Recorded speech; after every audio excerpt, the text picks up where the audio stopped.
नमस्कार मित्रांनो, तर आजच्या व्हिडिओमध्ये आपण बघणार आहोत की चिखल्या झाल्यावर त्यावर घरगुती उपाय काय करायचा। आता चिखल्या म्हणजे काय, ज्यावेळेस आपण पावसाळ्यात का नाही बाहेर पडतो आणि सतत आपण धुणी भांडी घासताना ना आपल्या पायाचं म्हणजे जे काही पायाची पाच बोट असतात ना त्याच्यामधोमध आपल्याला खाज सुटते आणि बरोबर काय होतं, तिथलं साल्ट थोडंसं निघतं आणि ते कुजल्यासारखं होतं। म्हणजे थोडक्यात काय होतं, फंगल इन्फेक्शन तिथे तयार होतं आणि सारखं आपल्याला खाजं वाटतं आणि ज्यावेळेस आपण खाजवतो ना तेवढा भाग एकदम लालसर होतो आणि किती जरी खाजवला ना ते बरं होत नाही, अजून आपल्याला खाजव वाटतं आणि जसं आपण खाजवू तसं ते इन्फेक्शन वाढत राहतं, कारण आपल्या नकाचं विष त्याला लागतं। तर मैत्रिणी ते त्या चिखल्या कमी व्हाव्यात यासाठी मी आयुर्वेदिक आज तुम्हाला घरगुती उपाय सांगणार आहे।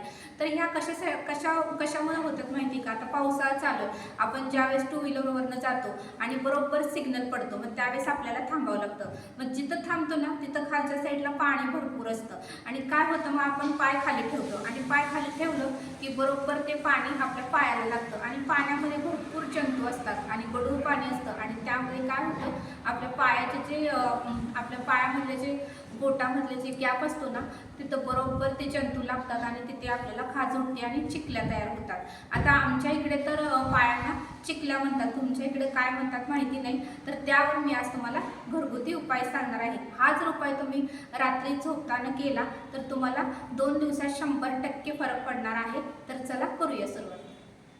तर बघू शकता मैत्रिणींनो, हाच आता माझा पाय आहे आणि बघू शकता माझ्या पायाला का नाही सारखं बाहेर जाऊन किंवा धुणं भांडी करून ना खूप असं चिखल्या झालेल्या आहेत। चिखल्या म्हणजे कसं लालसर होतंय आणि जे आपली त्वचा असते ती पायाच्या भेगामधली नाजूक असती, बोटाच्या आतमधली एकदम। तर बघू शकता अशा पद्धतीने लालसर झालेलं आहे, बारीक आहेत, ते थोडंसं दिसणार नाही तुम्हाला आणि खूप खाज उठत होती। तर म्हटलं चला करूया। आता मैत्रिणींनो काय करायचं, एका पाटीमध्ये आपल्याला कोमट पाणी घ्यायचं आहे आणि त्याच्यामध्ये आपल्याला साधारणतः 1-2 ते 3 चमचे आपल्याला मीठ घालून घ्यायचं आहे।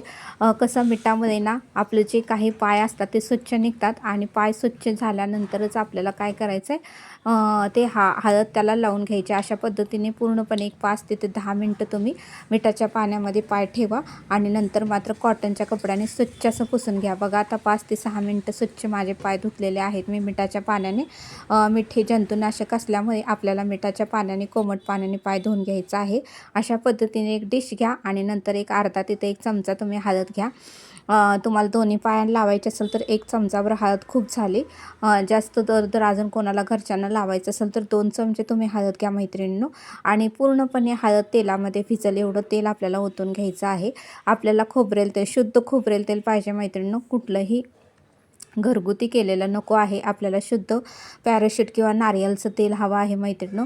अशा पद्धतीने आपल्याला तेल भरपूर ओतून घ्यायचं आहे की जेणेकरून हळद पूर्णपणे त्या तेलामध्ये भिजली पाहिजे। एकसारखं असं करून घ्या, बाकी काहीही तुम्ही घालू नका, फक्त तेल आणि हळदच पाहिजे। हळद ही जंतुनाशक आहे। बघा पूर्वी का नाही कोण जरी पडलं, पूर्वी बघा लहान मुलं गुडघ्यावर वगैरे पडले तर कसे म्हणायचे, हळद लावा रक्त यायला लागलं। त्यामुळे हळद ही जंतुनाशक आहे। पूर्वीपासून कुठे जरी लागलं तर पूर्वीचे माणसं हळदच लावायची आणि तेलामुळे का नाही आपल्या पायाला मऊसूतपणा येणार आहे। त्यामुळे तेल हे आयुर्वेदिक आहे, खोबऱ्याचं तेल आहे, त्यामुळे तेल आणि हळद मिक्स करून लावलं ना तर आपले जे पायाच्या चिखल्या आहेत ते 2 दिवसात कमी होणार आहे। मैत्रिणींनो शक्यतो हे दिवसा लावू नका, कारण दिवसा आपण इकडे तिकडे जातो। हे शक्यतो करून रात्रीच लावा आणि रात्री तुमच्याकडे कुठलेही जुने कपडे असेल, जुनी साडी असेल किंवा जुनी गाऊन वगैरे असेल तर ती अंथरून तुम्ही त्याच्यावर पाय सोडून झोपू शकता। असं 2 दिवस तर तुम्ही केलं ना मैत्रिणींनो, तुमच्या चिखल्या पूर्णपणे बऱ्या होणार आहे। 100% गॅरंटी देऊन सांगते, कुठेही दवाखान्यात जायची गरज नाही। तर तुमच्या चिखल्या अशा पद्धतीने आयुर्वेदिक घरगुती उपाय तुम्ही नक्की करा आणि रिझल्ट तुम्हाला 100% येणारच आहे, कारण हा घरगुती उपाय खूप छान आहे। पूर्वीची लोक अशीच करत होती। हळद आणि तेलामुळे तुमच्या चिखल्या पूर्णपणे बऱ्या होणार आहेत मैत्रिणींनो। नक्की तुम्ही करून बघा। तर हा व्हिडिओ कसा वाटला मला नक्की कमेंट करून सांगा। व्हिडिओ आवडल्यास लाईक, शेअर आणि सबस्क्राईब करा, इतरांनाही माहिती कळेल। तर भेटूया आपण अशाच एका नेक्स्ट व्हिडिओमध्ये।